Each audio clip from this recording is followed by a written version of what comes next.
Well, a lot of people talk about networking, to be successful in life, whether get a job or start your business or look for money.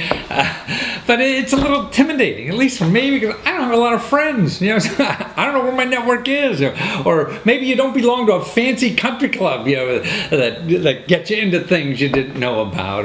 Or now on the internet, you say, well, gosh, I don't have a big list of Twitter feeds, or following people on Facebook or whatever, and here's a guy who's going to tell you that you have a network no matter who you are. That's very valuable. You don't even know it, and that's what's cool. That there is, when you're looking to do something, is really the people that you run into every day really are your network. You don't even have to know them sometimes. I mean, we're all live in a community where we're trying to help each other, and how to use this really like an informal network that's out there to help us that we don't know about because we don't think of it as a formal network, but it is. And this is a neat guy who just wrote a book on the subject because he wants to get everybody to think about their main objective, just in a few minutes. You don't have to take an hour and bore the hell out of people, when you do that, particularly people you don't really know, or they're your loved ones and will put up with anything you say.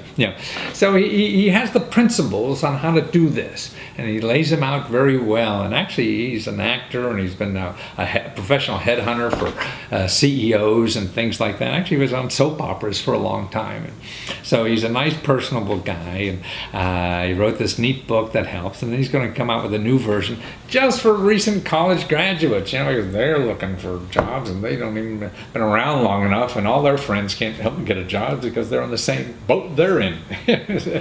But how to use really just almost anyone to get what you want in life. So watch this interview. Well, Nathan Perez, right? Well, it's an easy word. Why am I having trouble with it?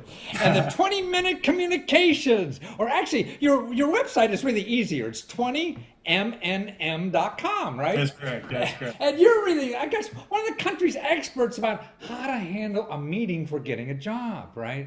I mean, you're the guy that people come to. I mean, Fortune 500 companies and everything. You've been getting jobs for everybody for years and years now. Now you came out with this cool little book that gives it to the average guy. I mean, no matter what kind of job I get, you're going to tell me how to be magic. So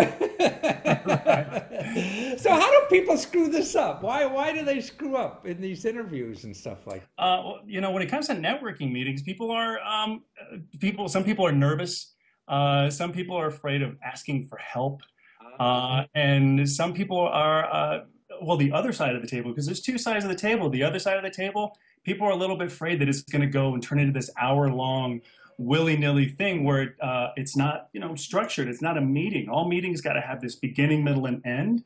But sometimes it gets off track, and now you've lost an hour. So some people are hesitant to do it, and other people are hesitant to have the meetings. I see. Because in other words, if someone's talking to me and they're coming up and the first thing on their mouth, they're thinking about a job, and shit, I don't know, I don't want to be trapped with this guy who's That's right. Yeah.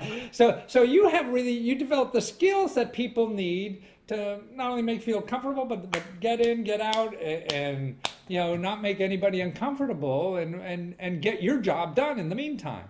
That's exactly it. What we did when we built the book, we just made some steps, and we made it real easy. And that not just for the person who reads the book to go to follow the steps, but we made it real easy for the person who's in the networking meeting too, so that it just follows a pattern. It only takes 20 minutes, and you get as much information as possible out of it, so that it's not everyone knows what to expect on only 20 minutes rather than a whole hour-long conversation. I see.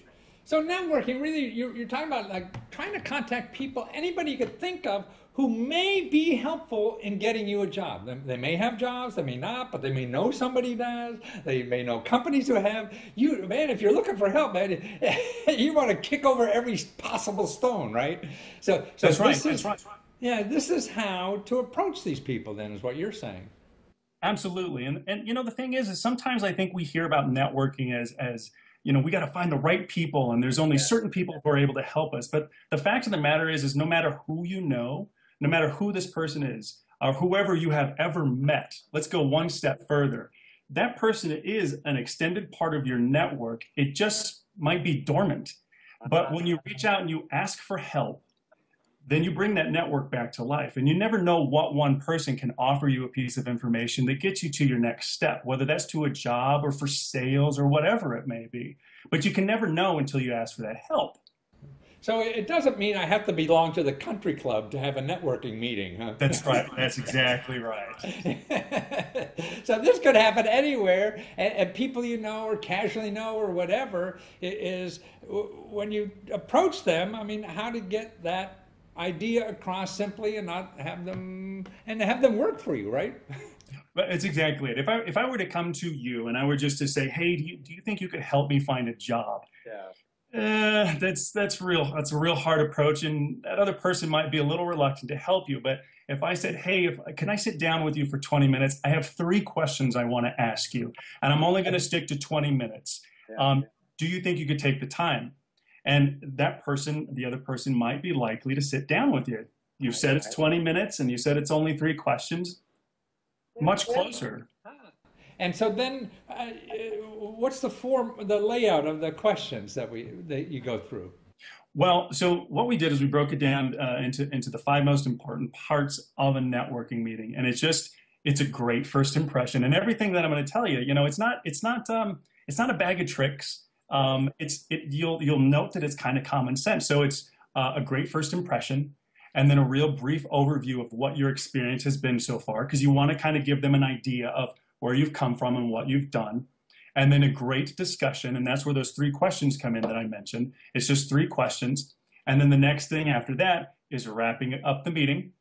And then the next thing after that is just staying in touch with them to keep the network alive over the course of time. Because in our lives, then you're right. I mean, if someone came to me looking for a job, I don't have anything. But if they tell me more about themselves, then my antenna goes up when I'm doing work otherwise that, hey, this guy may want to know about this, kind of thing. That's exactly it. The more stuff that you end up having to talk about, the more that person's trying to keep track of.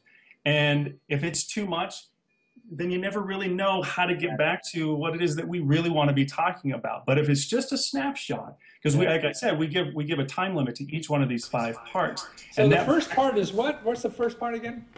Well, the first part is a great first impression.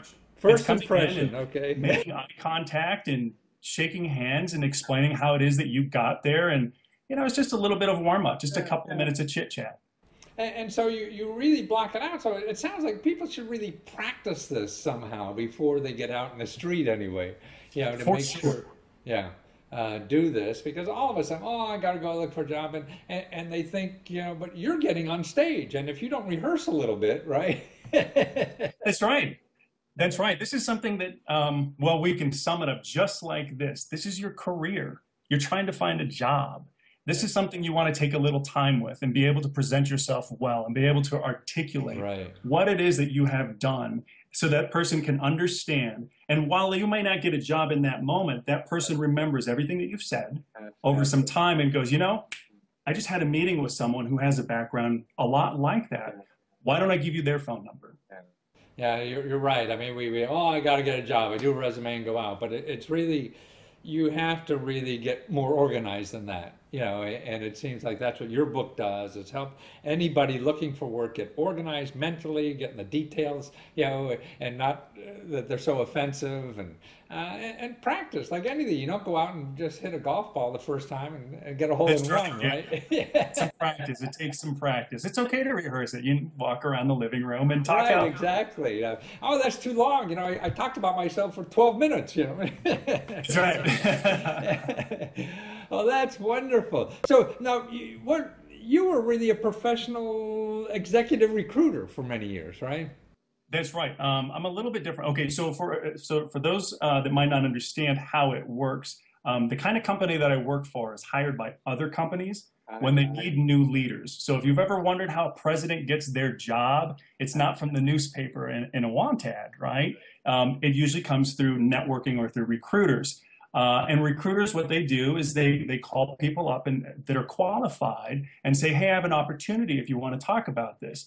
But I wasn't one of those guys. I was actually the person responsible for making a strategy as to how to find candidates, how to find qualified candidates. So I have a little bit different angle than a lot of people do when it comes to, how to build a resume or how to network, because that was a major part of my job. Well, you have a bigger overview at that, and instead of just bringing in meat, or whatever. That's right. Yeah, you're more a strategy. Well, this is what the 20-minute communications, right? And it's really 20MNM, Mary, Nancy, Mary.com, right? And you get the books there. They're very reasonable, and and I see it's even on Kindle. I listen to Kindle when I exercise, so good. I could get it on a Kindle. And then you have another one coming out soon that you're working on now at your parents' place in Colorado for college kids coming out. They need jobs too, right? That's right. That's right. I was a kid when I was in college, and maybe some of your viewers relate to this, but I didn't know how to get out. I didn't know what was next. We're taught, right? For so many years, we're taught what to do and how to do it, but then you graduate and no one tells you what's next. And I happen to know so many years later from professional experience that the most important part of a job search, and you can ask anybody in a hiring position this, is networking. So now I'm building a college edition of that same book. Networking, yeah. And it could be on the internet, it could be in your neighborhood, it could be anywhere. It could be anywhere. Right. Talking to people to let them know who you are and what you're looking for and how to say it in a nice way. Well, we're glad you're here, Nathan, and thank you for helping the rest of us stumble through life. Yeah. Thank you too. So that's MNM.com. That's right. It, 20mnm.com. Great. Thank you so much. Thank you too.